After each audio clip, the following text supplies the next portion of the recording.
इस प्रकार के केस फरीदाबाद में रोजाना आ रहे हैं और यदि ऐसे ही आते रहे, क्योंकि सर्दी का समय आ रहा है और सर्दी के समय में ये कोरोना और ज़्यादा डेवलप होता है, तो हमें क्या करना है?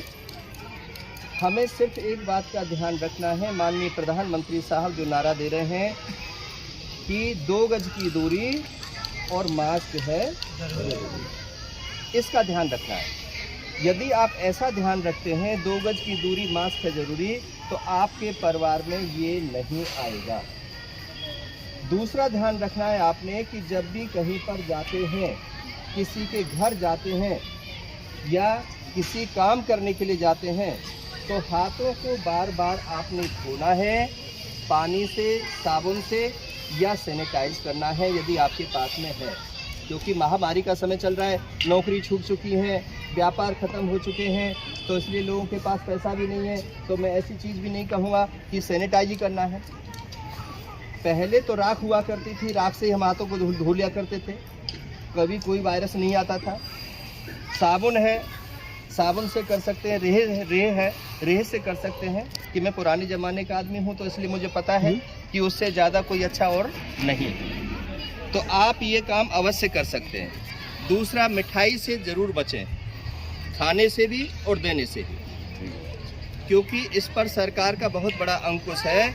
जहाँ पर मिठाई बन रही हैं उन दुकानों पर छापेमारी हो रही है और वो जो दुकान पर बनाई जा रही हैं उनसे बहुत सारे नुकसान हो रहे हैं। तो इसलिए रूखी सूखी खाए के, ठंडा पानी पी, देख पराई चुपड़ी मत ललचावे।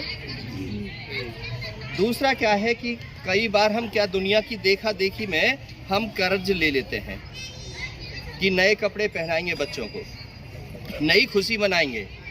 तो इसलिए आपने किसी से कर्ज नहीं लेना। कर्ज लेकर के त्यौहार मनाने का मतलब अब नहीं रहा।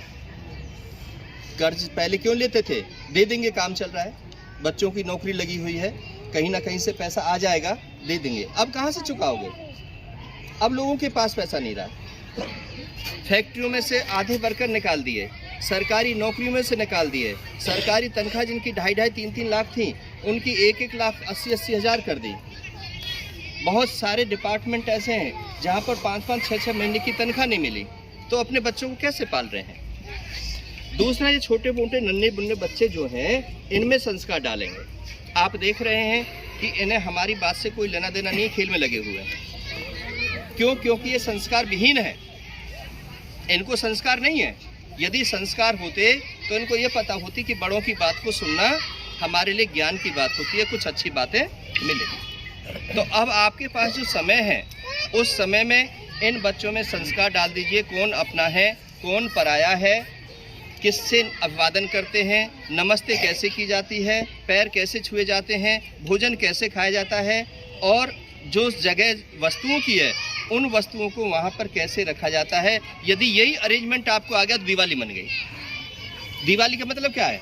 अब जो छोटे बच्चे हैं थोड़ा थोड़ा भी काम करें, साफ सफाई करें, डस्टिंग करें, तो दिवाली बन जाएगी। लेकिन ये डस्टिंग थोड़ा करेंगे, ये तो आपके काम में अड़चन डालेंगे, आपसे प्रश्न करेंगे उल्टे सीधे और रूठ जाएंगे और 10-20 रुपये आपकी जेब से खाली करवा देंगे, क्योंकि आपके पास बचेगा कुछ नहीं, वही रह जाता है। तो इसलिए साथियों, ये ध्यान रखो कि पहले हम स्वयं मजबूत हों।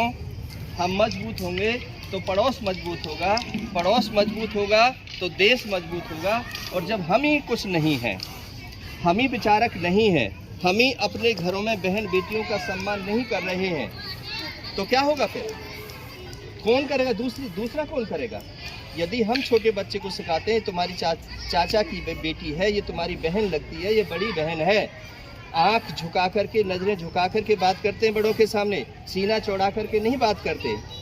जब ये चीज़ आप सिखाओगे तब वो उन बहन बेटियों की इज्जत करेंगे। और जिस घर में कहा है यत्र नार्यस्य पूजन्ते रमन्त तत्र देवता, जहाँ नारियों का सम्मान होता है वहाँ देवताओं का निवास होता है। जहाँ बहन बेटी को दारू पी करके पीटा जाता है, जहाँ बहन बेटी पर अनायास अत्याचार किया जाता है, जहाँ पर उसके माँ बाप के लिए लांछन लगाए जाते हैं, उस घर में कभी सुख नहीं होता। उस घर में तुम दिवाली भी बना लो, दिए भी जला लो, मिठाई भी बांट दो, लेकिन उसका कुछ फायदा नहीं।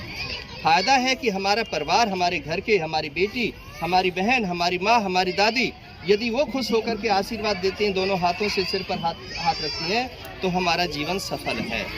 हमें लगता है कि हमारा त्यौहार है। और घर में यदि घूसे लात चल रहे हों, गाली गलौज हो, पड़ोसियों के घर तक पहुंच रहे हों और फिर दिवाली के दिए जला रहे हों, तो उसका कोई फायदा नहीं है। उसका फायदा कोई? तो इसलिए आप सभी समझदार हो, पहले अपने घर की मजबूती के लिए काम करो, तभी जाकर के ये सब संभव हो पाएगा।